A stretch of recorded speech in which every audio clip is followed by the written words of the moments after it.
Hello everyone, Navpreet Kaur here. Welcome to my YouTube channel. आज हम discuss करेंगे winding up of a company. ये जो टॉपिक है कंपनी लॉ सब्जेक्ट से रिलेटेड है। First we shall discuss what is winding up of a company. Winding up of a company is the process whereby its life is ended. Winding up एक process है जिसमें company की जो life है उसको and कर दिया जाएगा and it's property administered for the benefit of its creditors and members. अब यहाँ पे वर्ड आ रहा है administered. An administrator called liquidator, एक एडमिनिस्ट्रेटर को अपॉइंट किया जाएगा जिसे हम लिक्विडेटर कहेंगे। वो कंपनी का पूरा कंट्रोल अपने हैंड्स में ले लेगा। कंपनी की एसेट्स को वो कलेक्ट करेगा, कंपनी की जो भी लाइबिलिटीज़ हैं उनकी वो पेमेंट करेगा एंड फाइनली जो भी सरप्लस बच जाएगा उसे डिस्ट्रीब्यूट कर दिया जाएगा among the members in accordance with their rights. तो ये सारा का सारा प्रोसेस जो करेगा उसे हम क्या कहेंगे? लिक्विडेटर। ये जो डेफिनेशन है ये किसने दी है? प्रोफेसर गुवेर ने। Next we have modes of winding up. There are two modes of winding up of a company. First, winding up by the tribunal, or we can say compulsory winding up or compulsory liquidation. And second one is voluntary winding up. First है हमारा यहाँ पे compulsory winding up. Compulsory winding up का क्या meaning है कि जब court national company law tribunal के ऑर्डर से कंपनी को बंद किया जाएगा तो उसे हम बोलेंगे winding up by the tribunal और compulsory winding up. Second one is voluntary winding up. Voluntary winding up means यहाँ पे कोर्ट का ऑर्डर नहीं आएगा, कंपनी के मेंबर्स और जो कंपनी के क्रेडिटर्स हैं वही कंपनी को यहाँ पे वाउंड अप जब करेंगे तो उसे हम बोलेंगे voluntary winding up. Further voluntary winding up is of two kinds, members voluntary winding up और क्रेडिटर्स वॉलेंट्री वाइंडिंग अप। यहाँ पे आप डायग्राम में भी देख सकते हो, फ्लो चार्ट में। Modes of winding up of the company, तो we have two modes. First compulsory winding up. Compulsory winding up means जब national company law tribunal company को वाइंड अप करेंगे। सेकेंड है voluntary winding up. Voluntary winding up आगे two parts में divide होगा क्योंकि इसे या तो मेंबर्स कंपनी को बंद करेंगे यहाँ पे या फिर क्रेडिटर्स, तो इसलिए इसके यही टू पार्ट्स बनेंगे, members voluntary winding up and creditors voluntary winding up. First compulsory winding up by the tribunal या हम पूरा इसे कहें तो national company law tribunal. A company may be wound up by an order of the tribunal. जब company को बंद tribunal के ऑर्डर से किया जाएगा तो इसे हम क्या बोलेंगे? Compulsory winding up. अब देखो ट्रिब्यूनल को पहले एप्लीकेशन दी जाएगी, पेटिशन फाइल की जाएगी। एप्लीकेशन कंपनी दे सकती है, कॉन्ट्रीब्यूटरी दे सकती है, क्रेडिटर्स दे सकती है, ये मिल के एप्लीकेशन दे सकती है, इंडिविजुअल सेपरेटली बेसिस पे भी दे सकती है, सेंट्रल गवर्नमेंट एप्लीकेशन दे सकती है। उसके बाद जो ऑर्डर है, जो फाइनल ऑर्डर है वो कौन देंगे? Tribunal, national company law tribunal order देंगे और कंपनी को वाइंड अप कर दिया जाएगा। Next we have voluntary winding up. जैसे अभी हमने डायग्राम में भी देखा था, voluntary winding up means winding up by the members और creditors of a company without the interference of the court. इसमें कोर्ट का कोई इंटरफेरेंस नहीं होगा, ट्रिब्यूनल का कोई इंटरफेरेंस नहीं होगा। कंपनी को जो वाइंड अप किया जाएगा वो कौन करेंगे? मेंबर्स या creditors. A company may be winding up voluntary by passing an ordinary resolution and by passing a special resolution. First है ऑर्डिनरी रेजोल्यूशन। अगर कंपनी किसी फिक्स्ड ड्यूरेशन के लिए बनी है या किसी इवेंट के हैपनिंग के लिए कंपनी को फॉर्म किया गया है और वो फिक्स्ड ड्यूरेशन या वो इवेंट कंप्लीट हो जाता है तो कंपनी को बंद किया जा सकता है। उस केस में जो रेजोल्यूशन पास किया जाएगा उसे हम क्या बोलेंगे? Ordinary resolution. सेकेंड है स्पेशल रेजोल्यूशन। स्पेशल रेजोल्यूशन के केस में रीज़न कुछ भी हो सकता है और कंपनी को यहाँ पे बंद किया जा सकता है। जैसे ही स्पेशल रेजोल्यूशन पास किया जाएगा उसके 14 डेज़ के अंडर, ध्यान देना, उसके 14 डेज़ में इसकी बारे में इन्फॉर्म किया जाएगा, एडवर्टाइज किया जाएगा ऑफिशियल गैजेट में एंड सम इम्पॉर्टेंट न्यूज़पेपर में। जहाँ पे भी कंपनी का रजिस्टर्ड ऑफिस है वहाँ पे जो भी न्यूज़पेपर है, जो भी रीजनल न्यूज़पेपर है, वहाँ पे इसकी इन्फॉर्मेशन दे दी जाएगी। तो दो तरह से कंपनी को वाइंड अप किया जा सकता है, by passing an ordinary resolution and by passing a special resolution. अब नेक्स्ट हम डिस्कस करेंगे types of voluntary winding up. First members voluntary winding up and second है creditors voluntary winding up.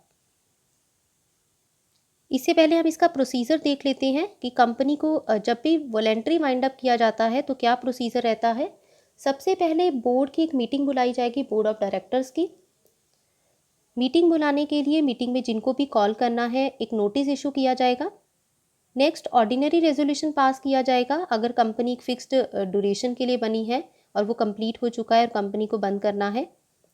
Creditors की meeting बुलाई जाएगी, creditor से उस resolution को पास किया जाएगा जनरल मीटिंग में। अगर मेजॉरिटी ऑफ द क्रेडिटर्स का ये ओपिनियन है कि कंपनी को वाइंड अप कर देना चाहिए, ये बेनिफिशियल है पार्टीज़ के लिए, तो कंपनी को वहाँ पे वॉलेंट्री वाइंड अप कर दिया जाएगा। तो ये हमारा रहेगा procedure for voluntary winding up of the company. आप यहाँ पे देख सकते हो नेशनल कंपनी लॉ ट्रिब्यूनल और कोर्ट का यहाँ पे कोई भी ऑर्डर नहीं है। कंपनी के मेंबर्स या कंपनी जो क्रेडिटर्स हैं वही कंपनी को यहाँ पे क्या कर रहे हैं, wind up. Consequences of voluntary winding up. First, effect on company business. Company के बिजनेस पे अगर हम देखें तो जब तक कंपनी डिसॉल्व नहीं हो जाती तब तक कंपनी का बिजनेस चलता रहेगा। अब यहाँ पे दो टर्म आती हैं, एक हमारा होता है winding up and another one is dissolution. Winding up precedes dissolution.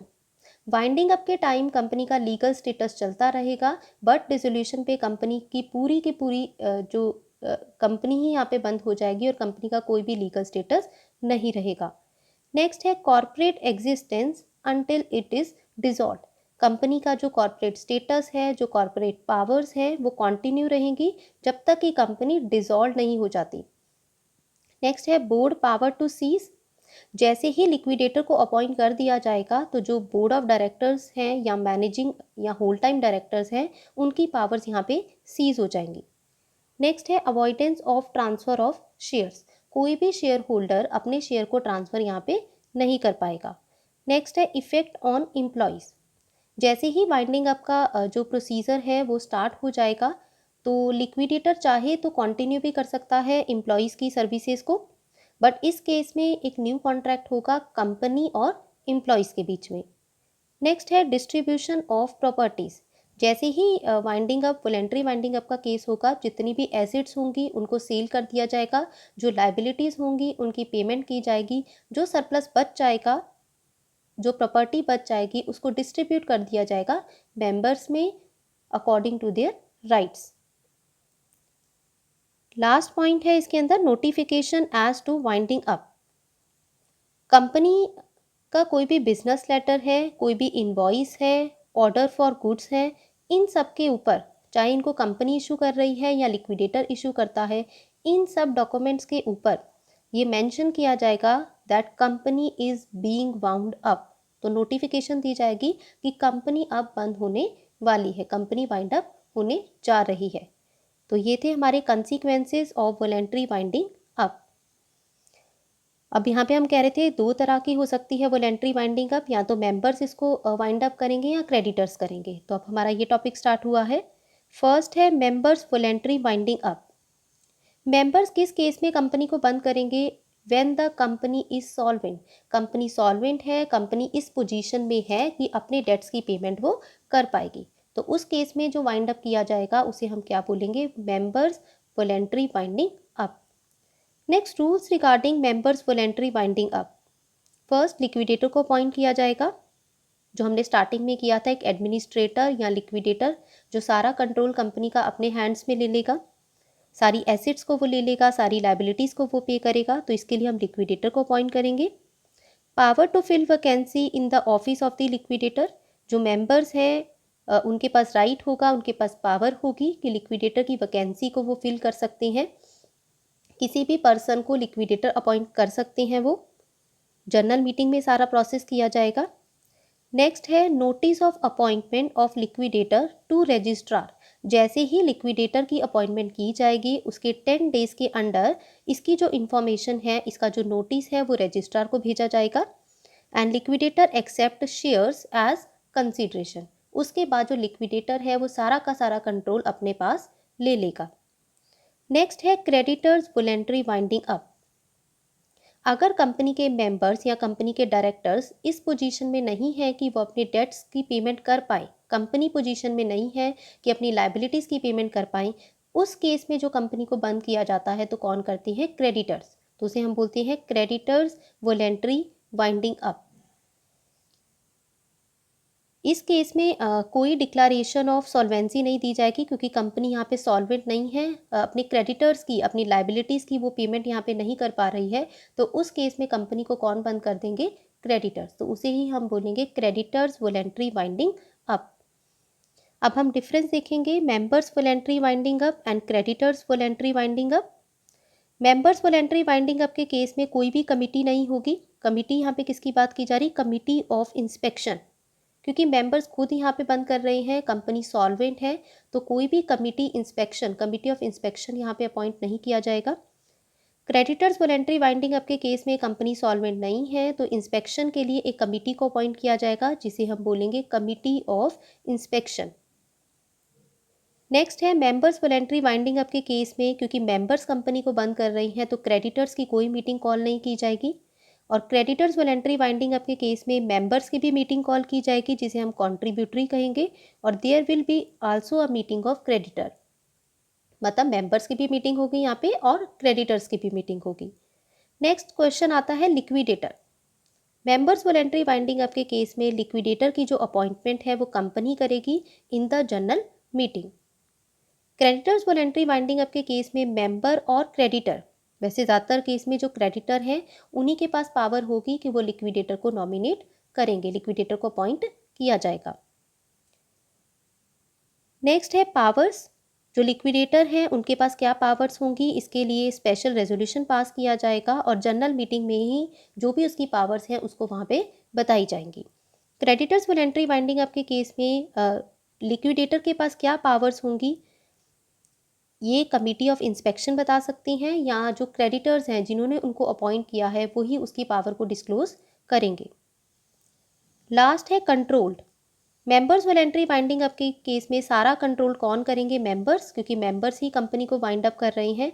और क्रेडिटर्स वॉलेंटरी वाइंडिंग अप के केस में क्रेडिटर कंपनी को बंद कर रहे हैं तो कंट्रोल्ड बाय द क्रेडिटर। तो ये था हमारा difference, members voluntary winding up and creditors voluntary winding up. Thank you. Please share and subscribe my channel for more videos.